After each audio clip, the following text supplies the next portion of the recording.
sometimes I want to put like the pressure on the guest and be like, hey, do you want to do the intro and see how we go? But I won't do that to you, sorry. How you going, guys? And welcome back to another episode of What Do You Do for a Crust? We have a returning guest with us tonight, so thank you very much for your time again.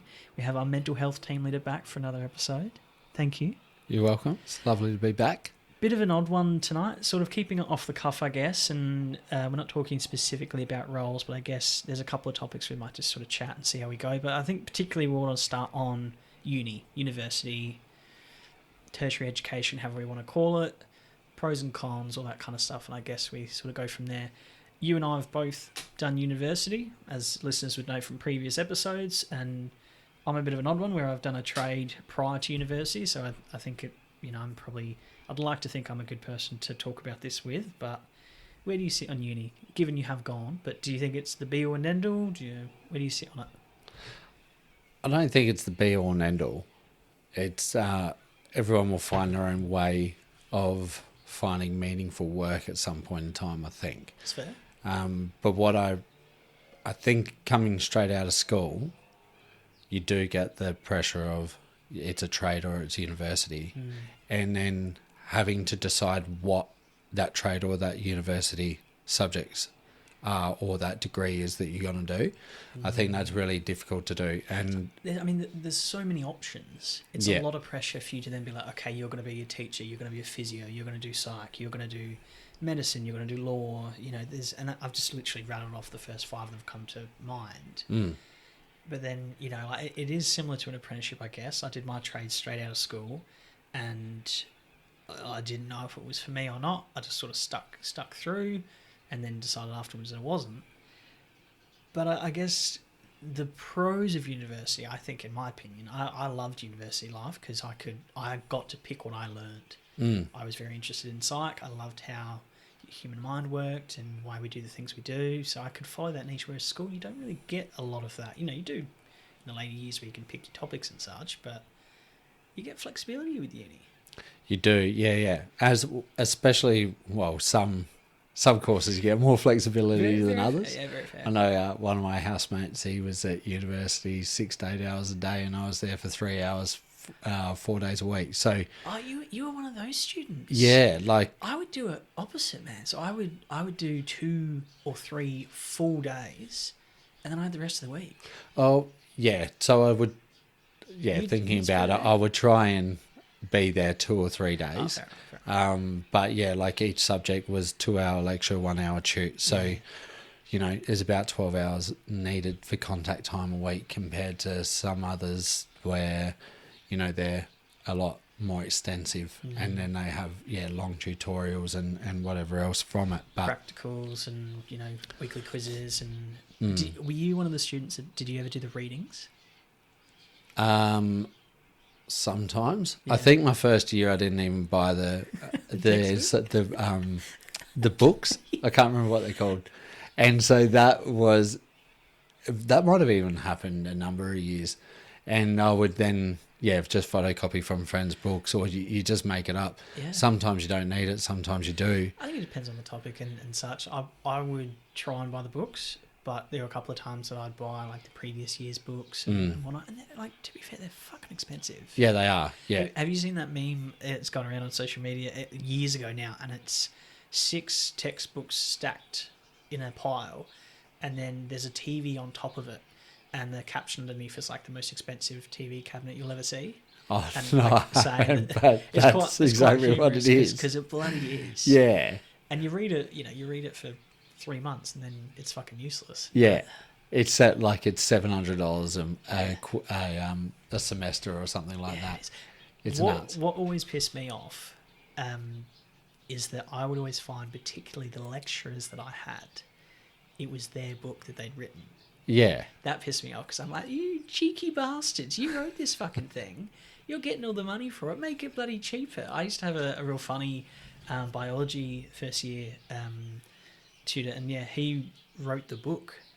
And I went to him, I was like, mate, this is bullshit, man. And he's like, well, I got to make money too. I was like, you cheeky bugger. But I guess it's part of the maybe one of the cons, I guess, of university. But you do get good flexibility. You can set the time. Yeah, and you don't have to rock up all the time. The tutorials, I had my tutorials had to have an 80% attendance rate. That's all right. So it was pretty much you could miss 2 a term or something like that, or 2 a semester, which is over, you're missing 2 in 12 weeks, which is over like an 18-week period or something like that. So yeah, and then certainly for me as well, we're starting to had lectures online as well from that point in time, and that was like 16 years ago now. And so that was good, but I found that that was not for me. I wasn't good at watching lectures online. Yeah. So I would always be there majority of the time. But Yeah, you certainly get your flexibility where you can go as you need and leave as you need and fall asleep during your lecture, and it doesn't really matter too much because you'll catch up on what you missed somewhere along the lines of there as well. And I gotta admit, I never fell asleep on my lectures or lectures that I went to, but there were some that were really dry. That biology fellow I mentioned before, he had a real monotone voice. So he'd be like, the mitochondria is the powerhouse of the cell, or whatever whatever that running biology joke is. I had a tradition. I'd go to a tutorial, a lecture. I was old school, so I'd write hand notes. yeah, And then what I'd do is I'd go and have a beer at the uni pub, and then I'd just read through my notes. oh yeah, And I rewarded myself with a beer. It was kind of revision, yeah. That's somewhat got me through. Yeah, that's actually relatively smart because you going over the content a couple of times in a pretty short space of time. So if you're writing, I think they say that you write, if you can hear it, write it, and read it really at the same time, that's the most likelihood of you retaining the information. So if you're doing that and then you go back and read it again over a beer when you're nice and relaxed and just enjoying your time and have a scan and you're not in a rush, I'd say that's pretty smart. I think it worked pretty well. And then if I didn't understand a certain section, because it was hard to keep up with some like fast talkers, and maybe your notes you've misspelled something, or you quickly you shorthand something that isn't as transparent as it should be. I'd make a red mark and I'd watch the recording and be like, oh, okay, that's what I missed. And I think it depends on the kind of student you are as well. But I thought it was quite good work-life balance. But I had a part-time job as well while doing uni, which I think a lot of students have.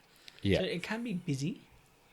Yeah, it can. And I did as well, and then was juggling my preferred sport of cricket in there as well. Yeah, shit.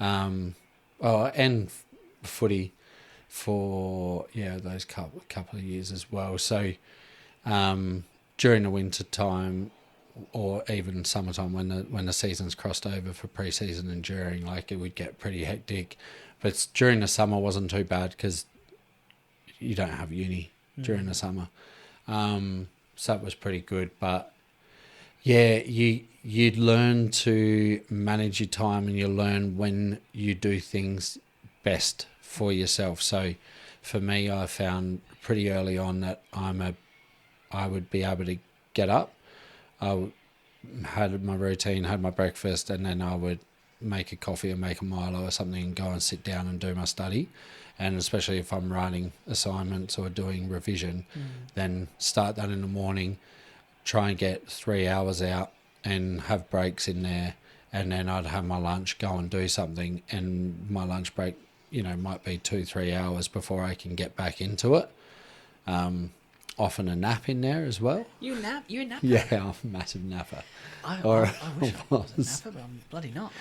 So then, and then I'd get back into it. But my biggest chunks of time that I work best is in the morning period. You're a morning person. And then afternoons I'd waver, and then I'd find some bit of time where I'd get into a bit of flow, and then I'd have to go off to footy or go to cricket or whatever. And then in the evenings was a real battle. I only did that if I absolutely had to.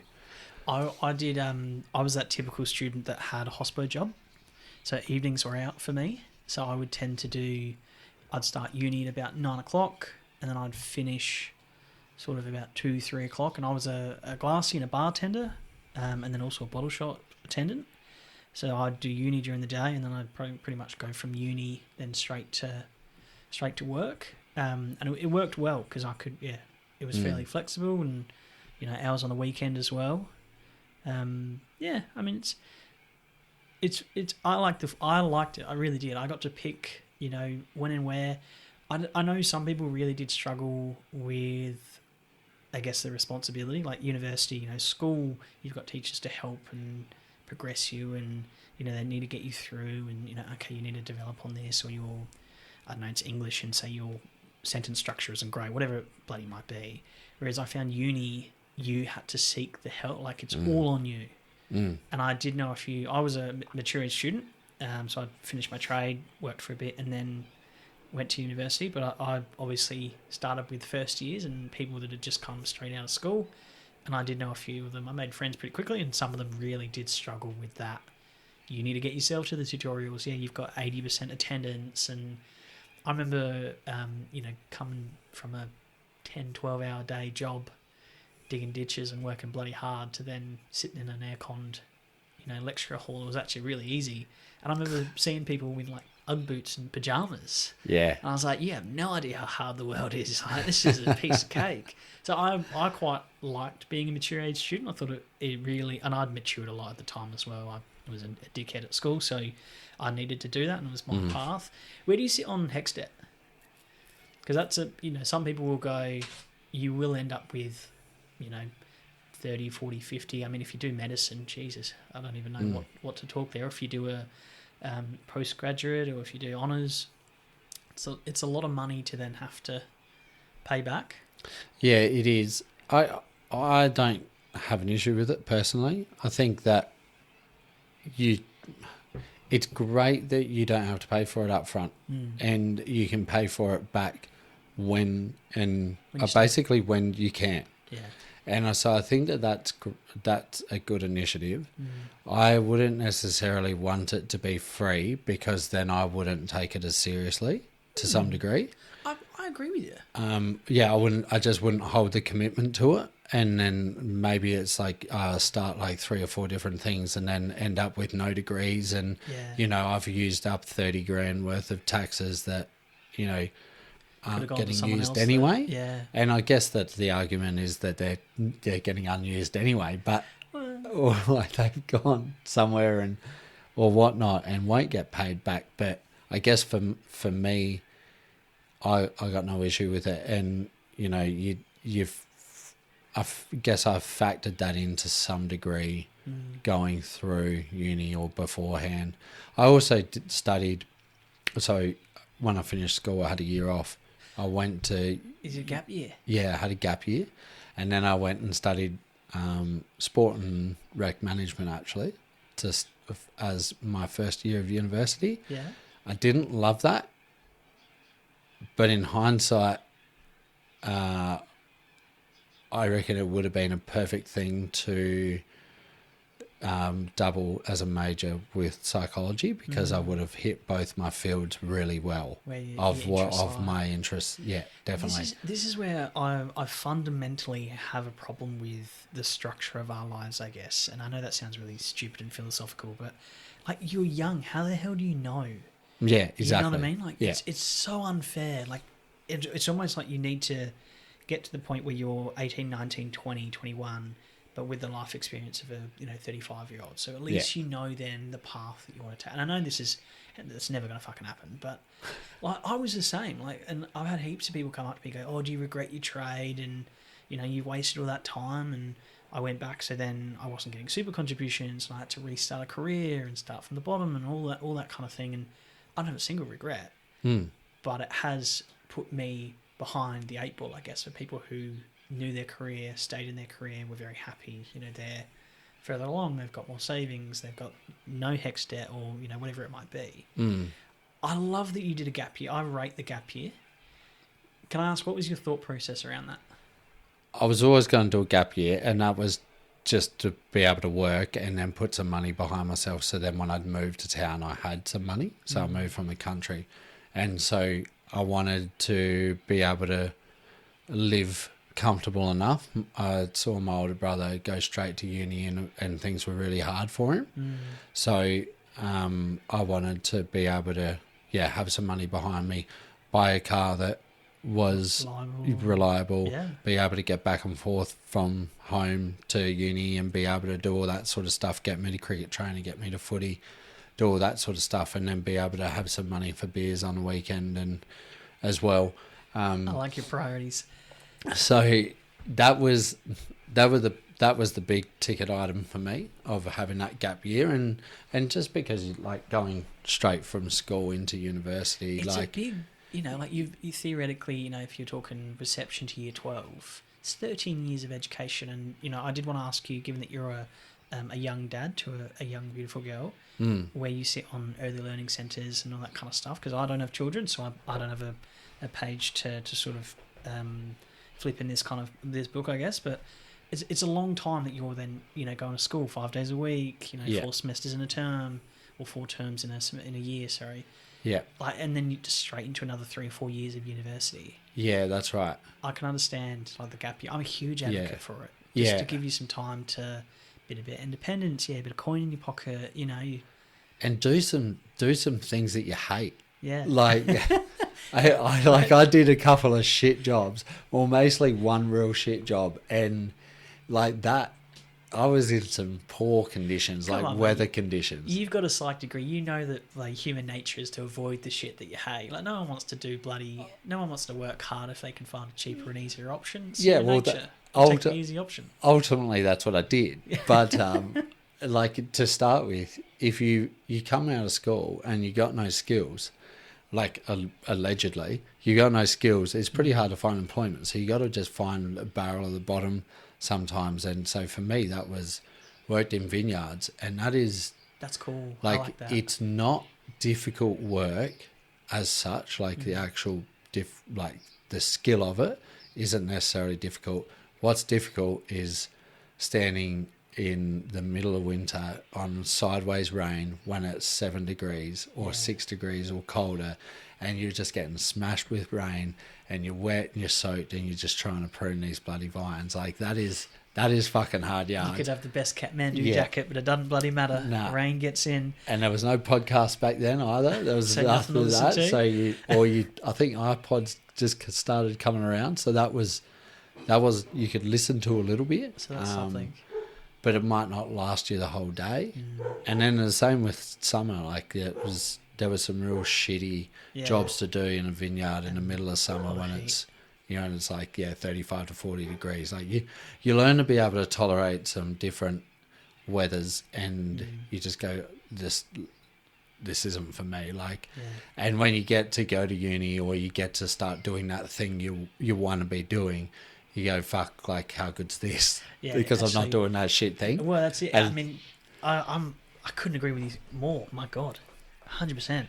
Where do you sit on the value placed on university, or the value placed on a degree? Because there's some people that will go, oh yeah, let's be honest, it's a sign that you can regularly show up, that you can complete to a deadline, submitting an assignment or an exam or whatnot. You can work under pressure, you can work with people, you can problem solve, self-learning and autonomy. Some people kind of go, yeah, it ticks the basic box, and then that's kind of it. And, often those individuals will be comparing it to, say, life skills, or, comparison of, okay, well, I've got 15 years in this industry compared to you who's got the degree. It's a bit of a, what side of the coin do you take on, I guess? Sometimes. That was a very convoluted question. It's a long question. There's a few things in there. I kind of want to address that 15 years experience first. And yes, that can be right, but it also depends on that person's 15 years worth of experience in the end as well, and how they're showing up to work. I've met some fucking miserable people in their field, and they've been there for 20 years. I'm like, just retire. Or go and find something else. You're useless right now. You're a hindrance. Compared to somebody that wants to have a crack, and yes, they're gonna probably fail or not be able to do that thing maybe as well as that other person, but the other person's so miserable and burnt out and annoyed that they're going to have absolutely no impact. So that's my view. With some people, I think that again, and then you got these different levels of experience. Some people's experience, if they've worked 15 years at the minimum level of experience, and somebody that's got a tertiary degree arguably has the higher level of thinking. Yeah.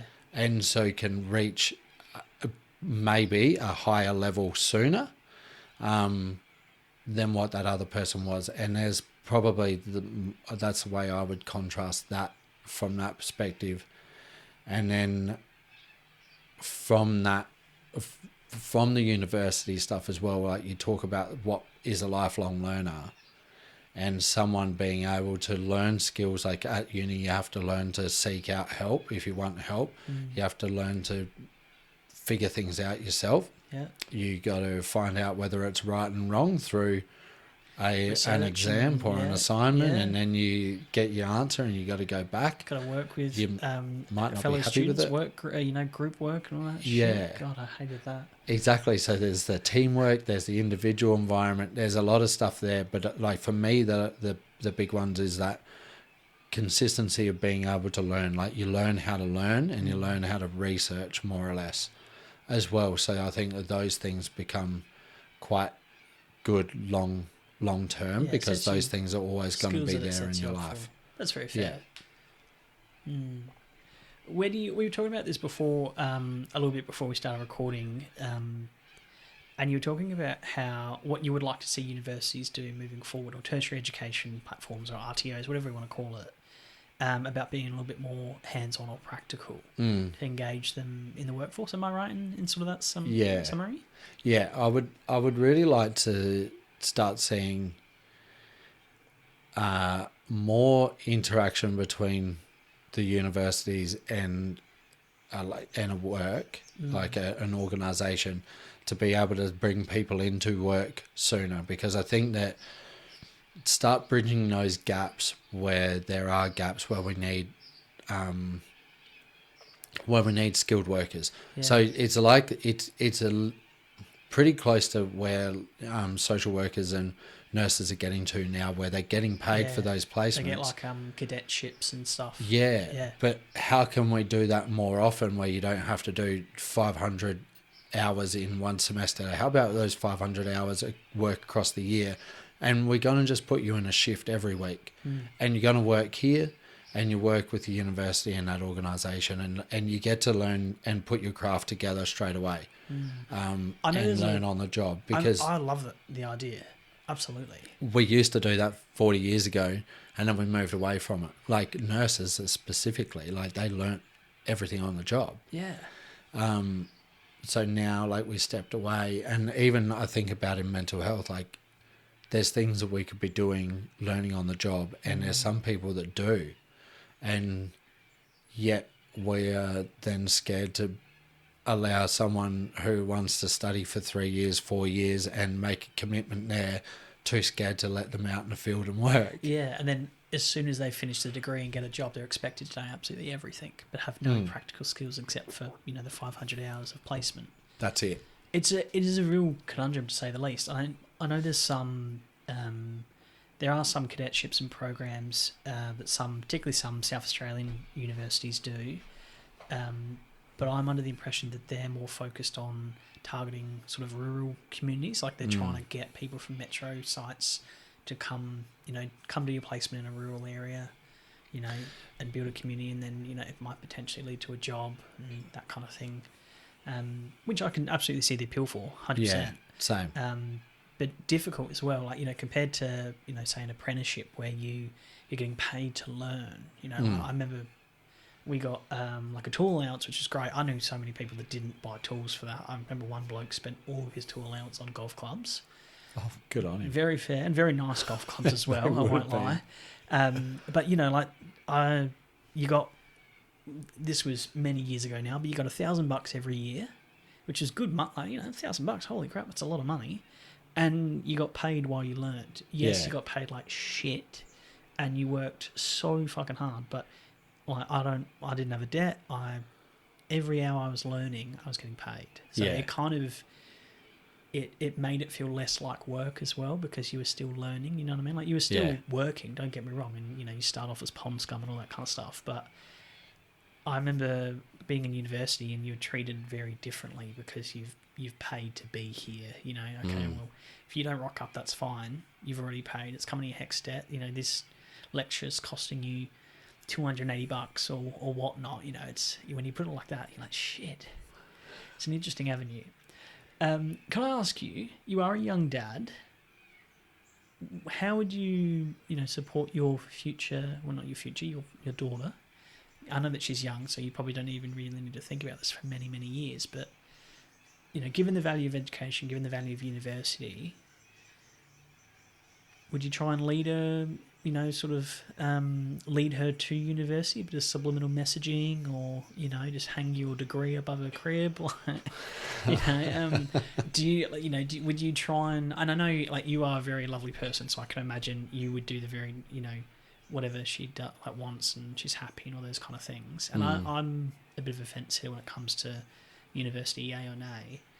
Where would you want her to go to uni? Like, I haven't actually really thought about university at this point in time, and for me that'll be up to her, I think. But I guess what I hope that I can do at some point in time is help steer her and make decisions that she's comfortable with, and that she knows that there's options outside of whatever that decision is. For me, I think, like, the education part of things is primary school. For me, I feel like this point in time, I hold that to a greater value than high school. Really? From the perspective of that's where you're very young, and if you can find a school that aligns with your own, like, for me, I'm thinking if I can find a school that aligns with some of my own family and personal values, then hopefully those things start to align, and those things are in place from a young age, and you start to see those things grow. And by the time they're into year 6 then and moving into high school, then they've got some of those moral compasses and values and decision making sort of together. So then high school, they are able to navigate it in a way that she needs to. You know, whatever that may be, yeah. Path, and I mean, very wise of you. Yeah, and a good diplomatic response. Yeah, and well, the thing is, like, pick friends that I approve. Yeah, like, you know, like, stick with a good crowd. Yeah, that's right. I think we all want that, but, like, that's probably where I think there, and so for me, I reckon then. I reckon the way that I'm looking, the way we're sort of looking at it is that primary school will help build those morals and values and instill them, and then high school is about trying to create variety. Yeah. And so I went to a high school where we had jack shit of variety, and we didn't get much choice of subjects. So when I got to university and I heard that other people had these choices of subjects, I'm like, what? I thought this was just like you learnt this at uni, like it wasn't a high school thing. So, like, a lot of people knew heaps about Psych 101 and had done Psych I'm absolutely with at you. high school, and I'm like, thing. I thought it was just a university thing. Like, I was pretty fucking sheltered thinking that, but I mean, I couldn't agree with you more. My school was very much the same. We didn't have enough people.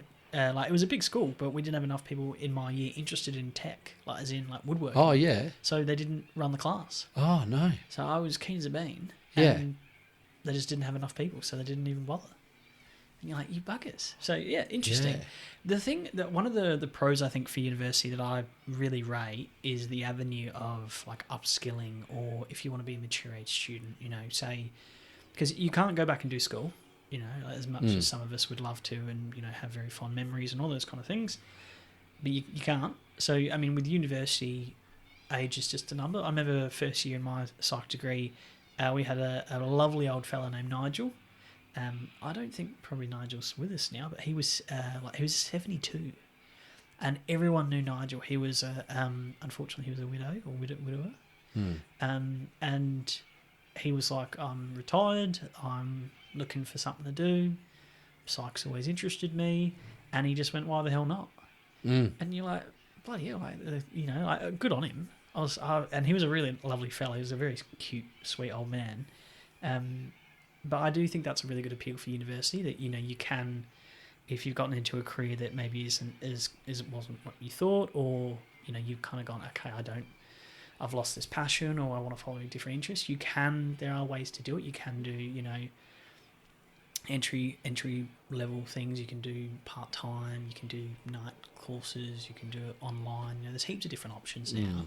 So yeah, there's definitely a lot of variety there. You can't do an apprenticeship or something along those lines. You have to be fully in, and then then you're an adult apprentice, and then that's completely changing your life and all scheduling and all that kind of stuff. And particularly when you get older, you normally have more commitments. Children, mortgage, bills, partners, all those kind of things. So you've got less free time. University can be a bit flexible there, which I think is a big pro.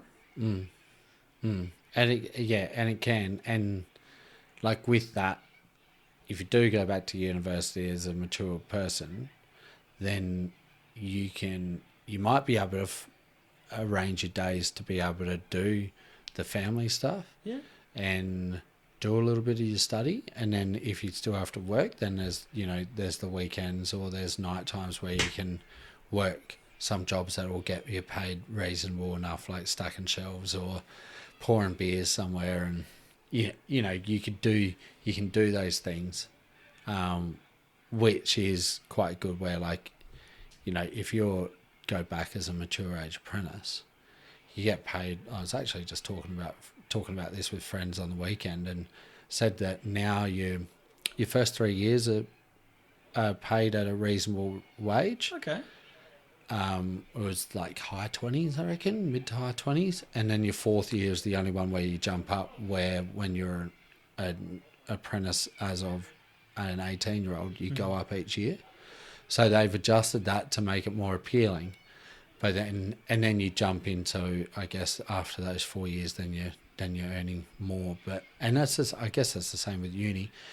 But when you are hoping when you do get out of university as well, that gives you an opportunity to have a higher paying earn more, job as well. Not start in an entry level position kind of thing, which is fair. Or even if you've been in an industry for a number of years and you're wanting to upskill to get ahead, some people go, okay, I want to get into senior roles or leadership or executive levels and all that kind of avenue. Yeah, that's right. It's an avenue to help you get that step forward and whatnot, and I guess be more, maybe not competitive, but be more appealing for organisations and companies, and not just sit with that experience. And go back to that original point of you've upskilled, you've shown greater dedication than maybe others, or you've wanted to increase your learning or be a greater asset or resource.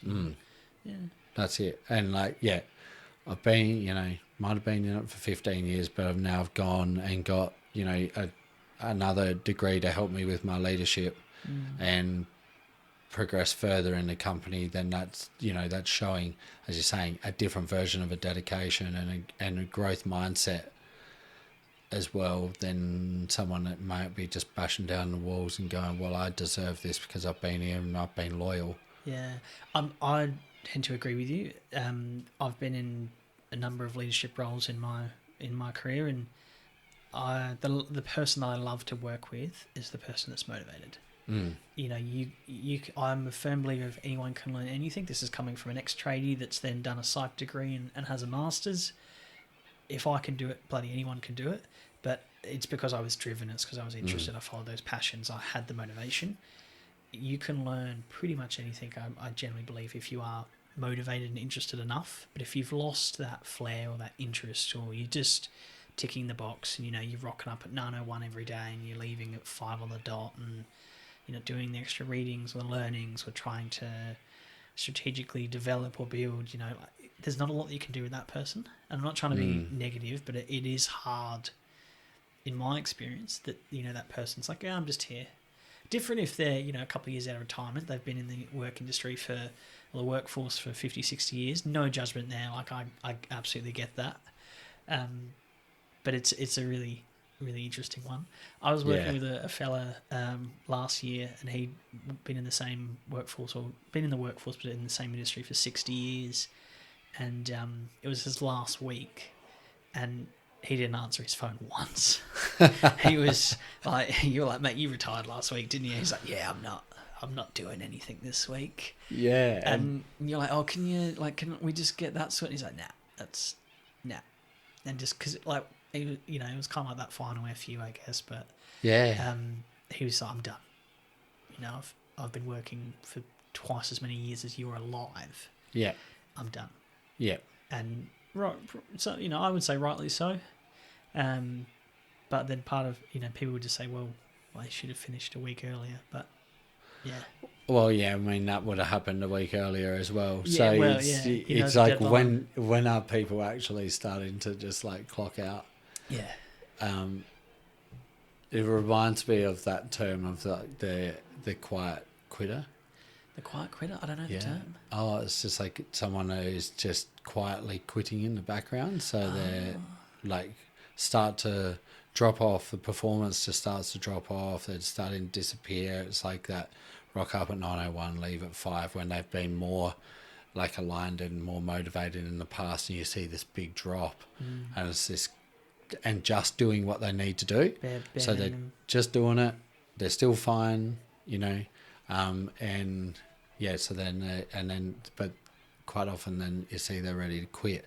And then with this guy, also there might be that the other, on the flip side of that is I can't remember the terminology my HR called it, but is like the quiet hugger to a role. It's just like, I'm just trying to keep it. Like, I'm just trying to keep it long enough. Until it'll see me out. Yeah, until I see me out, or because there's sort of like, there's nothing else around for me at the moment. So I'm just doing enough, just keeping my head above bed. And you look at that person, you just go, you're a bit shit. Like, you're not really doing what you need to do. Like, you could be doing this better, or like you're just always doing your own thing, a part of it, or whatever. Yeah. But they still just do enough that it's hard to really nail them down. Yeah, they kind of sit on that. I like the hugger phrase, or they sit just below the radar. But they look like they're a part of it. They say the right things, they do the right things, they do all these things, but then they're on the other side of just going like, no, I don't really want to be doing it, but I'm just going to do enough. And I don't want to give up my job because it's actually heaps better paying than the rest of the industry. Yeah, I've definitely worked with a few of those. I remember I was doing a short-term contract. I won't say where or for who. But I remember there was this one staff member who'd been there about 10 years, and no one really knew the full ins and outs of her job, and she liked it and kept it that way. And you could time your watch to it. 10 o'clock every morning, she'd make herself a cup of tea. She'd have like morning tea and have like a coffee, or have her tea and like a bicky every day without fail. And like, if you planned a meeting at 10 o'clock, she'd accept the meeting, but she wouldn't be there because she's like, I'm having my cup of tea. And you're like, you can't have a cup of tea and a bicky while working or chatting. No, this is my cup of tea time. And her viewpoint was that she doesn't smoke, so it's like her morning smoko. And you get into a bit of like, semantics there with, she's not a smoker, but, you don't technically get a morning tea break. And it got But you kind of do. Yeah, I mean, she was taking the piss, let's be honest. But it's an interesting avenue, to say the least. But I think the listeners out there would definitely reflect on someone that they've worked with who is probably just doing the bare minimum, or they're dragging their feet and whatnot, or justify certain things to keep their role and hug the situation, which sucks. But did you overall your experience of university was positive? Yeah, I enjoyed it. Yeah, I did too. I found it. I'm just quickly sort of reflecting on it, I guess, but I liked that it was all on me.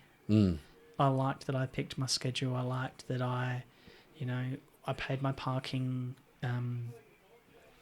not ticket, but my parking membership or sticker or whatever it was, and I knew my routine, and I wanted to go to the gym on Monday morning, so I didn't schedule anything on there. Like I could kind of set. It came with a great deal of flexibility and autonomy, which I generally quite respected compared to school. Mm. I don't know, and you make great connections, and you're around like-minded people who are there wanting to learn, and yeah, agree with all that. Agree. And it really does give you the flexibility to be able to go, like, I've got these other things that are more important for me right now. So you can hear the neighbours through the window. Sorry, you've got something more important. Just got something this week that might be more important. Yeah. You don't have to go. You don't really need to give reasons why. Yeah. Nobody's going to be chasing you up. Like, No, you just, don't want to be there. You don't want to be there. Yeah, exactly. Just follow up as you need, and like ultimately, that's going to. If you don't do anything, then that's your own problem. I think. But yeah, no, I really enjoyed it. I did. Like I said, I did 4 years of undergraduate and then 1 year a grad certificate, and that was online. I did that after hours of work, and that was 6 months stretched over 12, something like that. So I did one subject a semester, I reckon. Okay. Something like that, not much. And this is also when I'm trying to fit in sporting commitments as well. And, that was enough for me. I don't know how good I would be if I can't attend lectures and shoots. I think that's, for me, I need to go. I need it, if I'm committing my time, I'm going to do that. And that's what I did. That's what I learned really early on. That's what I needed. I just needed to be there in attendance. Otherwise, there's other things for me to do. You gotta go, I'll go do something else of more interest. Exactly. And then you just put the pressure on yourself later on and cram. And that's something. I'm curious with your gap year, because I'm a huge advocate for gap year. I know I'm sort of repeating myself a bit here, but how much did you mature over that time, just out of curiosity? I know it's probably hard to reflect back on. So probably not that time. So I also had 2 gap years. You had 2 gap years? Yeah. So I had my first gap year where I worked in the vineyards and I worked merchandising garden pots. And then my second gap year I went over and played a season of cricket in England. Wow. And so that gap year was different. That was an amazing experience, being first time living overseas, first time being overseas. So as a young fella as well. Yeah, as a 20-year-old. And I got told the bright lights would catch me. I'm like, no, I'll be all right. But they caught me. And I was in a small town and I certainly lived it up. But good life I guess there's... Yeah, there was maturity in that. You've seen things, you've experienced, you've lived by yourself.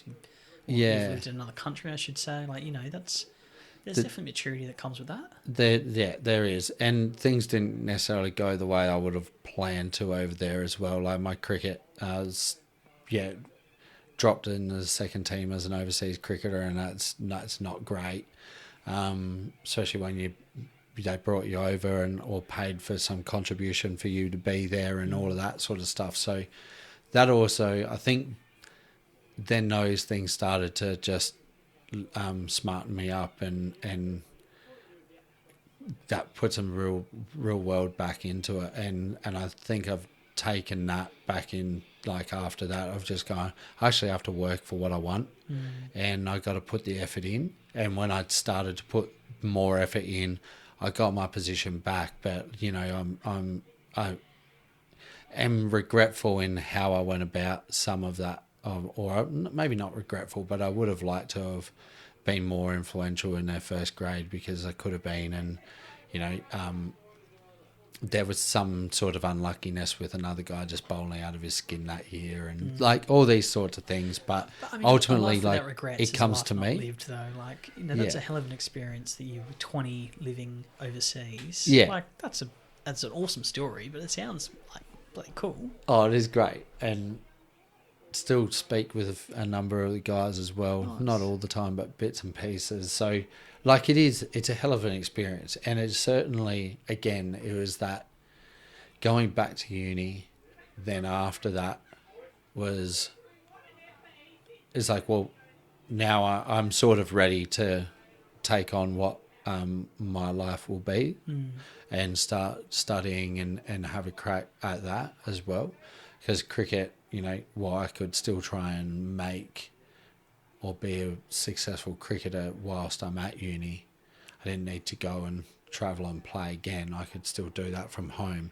And so that was a little bit of decision, and also like the tail between the legs, not going back a second year or not finding another club to go back to. Yeah, okay. That sucks. Yeah, but that's But all right. a learning experience all the same. Yeah, it like, is, yeah. I do think there's maturity. We can't succeed at everything, or like the example you gave of, you lost your first team spot and then, okay, so you had to pivot, or you had to then be more dedicated or do additional trainings or increase the skills or whatever, which then, you led to you getting your spot back. So, that in itself is maturity. You would have had to change schedules or dedication or whatever it was. That's an important life lesson at, 20, 19 years old kind of thing. That's good. It is, yeah. Are you without me being too blunt, are you a procrastinator? How did you go with uni? Like, are you like, because I was, so like if you got given an assignment, I'd be like, yeah, I'm going to read it the next day. You wouldn't, or you would? I would. So I wouldn't, I'd be like, I'm going to wait. I'm not going to, we've just been given this. I'm going to wait. I'm not going to look at it just yet. Yeah, so I was always like that. Usually, like you get given your assignments at like week 2, and then week 6 they're due. Yeah. And I found a way, I think, through the second and third year where I would be able to stagger them, and I would start them about probably 2-ish weeks before they were due, and I would do a chunk up front, do the research, get a bit of chunk done, and then may not touch it again for a bit, or like work on one that I've found, I don't know, the most interesting or the hardest, whatever it may have been. And I would generally end up being about a week where I would have like 3 assignments that I would just be cycling through and work on, and I would work on one and then I'd get stuck with that, move to the next one, get stuck with that. And so like that's just the way my brain works as well. So I'm here, there and everywhere with that stuff, but that worked for me and I was able to get them done. Like there was a rare occasion. I can't remember if I handed an assignment in late, which is like, that's pretty reasonable. I think that's pretty like, high caliber of I don't know, submissions or whatever you want to call it. I was inclined to be similar, and I'd try and get the first chunk done, and then that would sort of get me then interested or thinking about how I want to, or at least the research then helps you then go, okay, well, I want to go down this pathway, or I want to argue this point, or I found this research quite interesting, so I'm going to integrate that, and gives you something to then go on. But it's just that initial start. I think once you've started, you've then got the momentum. That's right, and you can kind of pick up a little bit easier. I am a big procrastinator, by the way. Oh, yeah? Like, I still, like, I did a lot, and I still do. So as much as it sounded like I had like this routine that was, or like figured out something that would work for me, yes, I did. But there was still a lot of procrastination in there, and like the naps, like for example, like just, being able to do this chunk at the start of the day and then finding it so hard to get back into it and do it. And then, okay, well, I'll just have a nap and then I'll do it. Or I'll just play another game of NBA on PlayStation and then I'll get into it. Like, PlayStation's ruined many a productive days, to say the least. Yeah. Where do you sit on exams? I know we're going sort of away from pros and cons of university, but the exams are a huge part of university, or they were when I went, and I knew some people who literally picked specific topics because they knew it didn't come with an exam, because they were petrified, or the exam was worth 70% of your grade. If you didn't pass the exam, you failed the topic, and you had to do it again, or you couldn't get the degree. And I know that scared the shit out of a lot of people that were like, no, fuck that, I can't remember that much info, or just do an exam well, whatever it might be. Where do you sit on exams? All of that. I think most people have a tendency, like they're not fun. No, they're not. Like they do suck. Majority of my exams would have been worth about 50%, and they are in psych, so you kind of have a 10, like 2 assignments, one's worth 10%, one's worth 40%, and then your exam's worth 50 or something like that. Yeah. That's when it was when I was going through. And I'm better in assignments than I am exams. Me too. So what I'm not good at recalling is being able to like really clearly talk about, oh, this is CBT, or this is ACT, or this is this thing. Yeah. I would talk about it in a roundabout way without actually addressing what it is. And I think that like that would always impact me, I reckon, in my exams. It impacts me a little bit in life as it is now. So for me, not being able to have some of that really specific recall impacts me, but yet I was still able to, I might get 3 out of 5 for that answer, where I could be 4 out of 5 if I knew that the thing that I was talking about, if I could clearly define that as being CBT easier, then, maybe that goes better. I think I just also think that exams aren't real world. Like, I agree. I think it's a huge ask. I think it's an almost bullshit ask to go, hey, I'm going to sit you in a room for 3 hours and you need to tell me about the things you've learned over the last 10 weeks. Yeah, exactly. Like, who the fuck can retain that kind of information? I think it's a shit premise, to say the least. I used to... I'm going to talk about that lecture that I had before. He's getting a lot of airtime this episode, but I went to him once and I was like, why the fuck do you guys do, an exam that's worth so much, or, and the short answer was, well, if we don't make it of high enough value, people just won't go. Like, people won't go to the exam. If you have, say, because no one really cares about GPA, particularly Australia is a bit different, you hear that saying, if P's get degrees, yeah, I've got the plaque on the wall, no one gives a shit how well I did as long as I've got the degree. Which I tend to agree with, to be honest. That I've never had anyone ask me what my GPA was for any of the degrees I've done, but it's really quite interesting. He would say that if we did, say, 3 assignments in a semester or 2 assignments in a semester, and say one was 45%, one was 15%, so it equals 60%, as long as you do a good enough score on those assignments, you then don't have to sit the exam. And he's like, if we did that, people just wouldn't go to the exam. Well, what's the difference? Like, if there's still just the fact of P's get degrees, then you're still passing. Well, I think it depends on your pathway, though. Like, if you're then wanting to get an honours, or if this is your undergraduate degree and then you're going on to a master's or whatever it might be, then GPA does matter. So I can understand that viewpoint. Yeah, but I don't know. I didn't like exams. I thought it was shit. Yeah, I don't either. But those people that need to be at exams will be there. Yeah. Like, I think that's what it comes down to. So, like, maybe some of the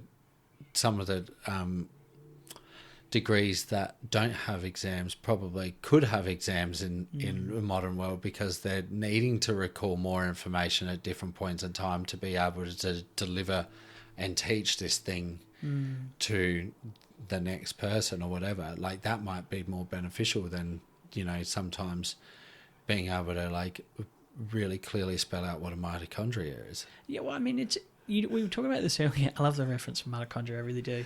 Powerhouse of the cell, for anyone who's done a biology degree or biology topic. We were talking about before, like, with, the greater connection between universities and workplaces or workforce. Imagine if you did your placement and then you had to do a formal or an informal practical exam where, like, it's more hands-on, or, okay, what have we learned over the last 500 hours? It might be a little bit more successful because people aren't just... Because the situation of exam is naturally uncomfortable as well, I think. Yeah. For anyone that hasn't sat, in an exam, and I think most people out there have, but, you're in a giant gymnasium or some shit like that. You've got people walking up and down the laneways of chairs and desks, and, like, constantly, you've got to ask for permission to go to the bathroom. And I remember they checked my sleeves once because they thought I was cheating, and I was not cheating. But they were like, oh, can you just roll up your sleeves? I think, yeah, no worries at all. And, like, just making sure I hadn't written on anything. And you go, holy shit. And they didn't catch the stuff I'd written on my thigh. Joking, I hadn't. But, like, if people cheat, they want to cheat. There's always ways, I guess. But it's an uncomfortable situation. Yeah. You know, it's a weird one to say the least. Yeah. Yeah, it is. And so I also, when I think, I will look places and I stare out into space and I You're think like contemplating the world. yeah, and I go, and so that's what I do. And so I'd often catch the facilitator's eyes because I would just be sort of like peeking around and then see them, and then I'm like, oh, I better look at my thing again so he doesn't think that I'm trying to read this You would person's look thing sus over as here hell. that I couldn't. Yeah, exactly. So it's that sort of stuff. Like, it's just like it doesn't suit a lot of people's learning ability, like the way that people learn. Yeah, I so it's agree. not a very good judge of someone's intellect, Yeah, I agree. and so it's shit. Yeah, I mean, it is absolutely shit. I remember we had an exam question on, it was a research methods topic, and it was about the validity of exams, you know, and the intention that, you know, like it's not a fair means test because there's so many variables and all that kind of stuff, and it's absolute bullshit. But I used to know a fellow who actually missed his exam as well. He got the days wrong, so No. he rocked up. He thought it was the week after. Not the sharpest tool in the shed, let's be Yeah. honest. And I can't remember what his degree was. I think he was trying to be a physio or something like that. And yeah, he got it out by a whole week. And he legitimately, like, it was on a Thursday, and he went the Thursday afterwards. So he didn't realise he'd missed his degree, like his exam, sorry, until a week after it already occurred. So Did he not have his mates in there either? I have no idea. Like, I don't even know how it's physically possible. Like, you know, because you're revising and you're prepping and all that kind of stuff. But he's a very chill dude, or was a chill dude. I don't know him anymore. But yeah, very odd, very very odd. Wow. Yeah, I remember he had to submit an application to the dean, to like resit the exam, and he actually had to sit a different exam, a harder exam, because he'd been given greater opportunity to retain the information than someone else. He'd had another 2.5 weeks to study and revise than other people had. Oh, So, and you can argue, you know, is that fair or not fair? Because, you know, yes, he's had more time, but it was unintentional. If anything, he's more time away from the subject now because everything's finished. yeah. Is he going to retain it? I mean, you know, it is what it is. But we are getting time. We might wrap it up there. Thank you very much for your time. I think it's been quite an interesting chat. Pro. I think we've both been fairly pro for universities. Yeah, I'm definitely pro for university. I think that if you want to do it, it's worth doing it. And also the other part of it is that if you don't like what you're doing, it's very easy to be able to transfer into something else that you would prefer to do. And also study something that you really want to do through a back door, like doing it through an arts degree. Yeah, I think it just And opens that's up a lot of opportunity. interesting one as well. So you can I study. mean, there's well, you know, like, Yeah. it is what it is. Like, I'm not going to say, you know, pick easy topics and get a good GPA and then get into the degree you want, but I mean, Sometimes it's what you might have to do. and that's fine if that's what you Yeah. have to do. I guarantee you there'd be a doctor out there that had to do that pathway, and Yeah. that's the pathway they took, and that's fine. Exactly. It's all learning. It Because is. eventually It is. you've got there, you've earned it in the end, and it doesn't matter what's happened Exactly before. right. You've got the plaque on the wall. That's what matters. That's it. Thank you very much for your time. I really appreciate it. Thank you very much for coming back as well. It's a really good convo. You're welcome. Cheers. Thanks for having me.